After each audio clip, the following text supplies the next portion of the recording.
Okay lang?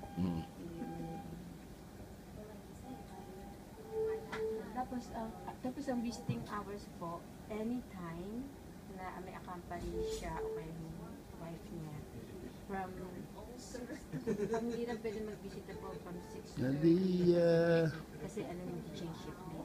Pero pag nandito sa loob ng bago kami dumating bago shift, pwede sila mag-stay. Pero hindi na namin sila pinapasok. Papapasok na lang namin mga 6. Naliliti na ako dito 7:30. Nadia. Pero pag nandito sila sa loob ng before 6:30, pinag-stay din namin. Hindi na namin pinapadala. Pero kung papasok naman, katulad kayo, pumasok kayo ng 6:30, hindi ko na kayo napasok ng 7:30. Morning and night. Then, they can visit as long as accompany siya ng kasi. Yeah, kung kayo. Hopefully. Oo, hindi nagpapasok. Pero hopefully.